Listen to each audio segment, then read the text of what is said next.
Our second selection sees Arsenal playing host to Leeds, and Arsenal, they managed to pick up a big 3 points away at Old Trafford against Manchester United on Matchday 1.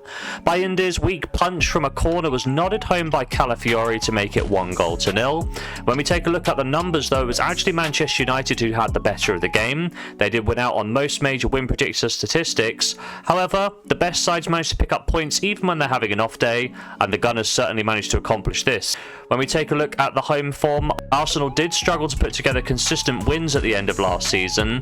They picked up just one victory in their final 4 matches at the Emirates, and this poor stretch really saw the Gunners' title chance miss far. They host a Leeds United side who picked up an opening day win against Everton. Credit where it's due, the newly promoted side did dominate proceedings in the first 45, but they did run out of steam in the second half. Everton managed to grow into the game and looked the more likely to score in the second 45. However, there was a award of a controversial penalty as James Tarkowski, as he was diving to save a shot, the ball did strike his arm just under the t-shirt line and a penalty was awarded. Up stepped the Leeds substitute Nmecha, who managed to score his first goal on his debut with his third touch of the ball to hand Leeds a 1-0 win. Leeds' second game in the Premier League does take place away from home, and when we take a look at last year's away form, they did okay, winning each of their final 3 away fixtures and unbeaten in their last 5 on the road. However, it is a step up in class in the Premier League, so that might not translate very well, although Leeds will be on cloud 9 after their opening day victory.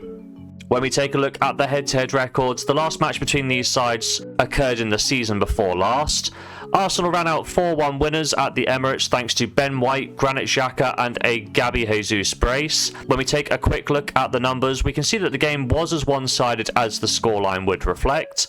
Arsenal won out on every major win predictor statistic. They generated 6 big chances, which all combined for an XG of 3.78. Longer term, Arsenal have won each of the last 5 Premier League encounters and each of the last 6 matches across all competitions against Leeds. For Leeds to win against Arsenal, we have to go all the way back to May of 2003 in a 3-2 win at the Old Highbury. Goal scorers were Harry Kewell, Ian Hart and Mark Viduka. My prediction for today's game is that this fixture has the makings of a bit of a mismatch. I expect both sides to be battling at opposite ends of the table when all is said and done. Arsenal should take charge of proceedings in this game, and I think they're going to stroll into a comfortable win. I'm going to back Arsenal to pick up a win for a full stake here in bet number 2.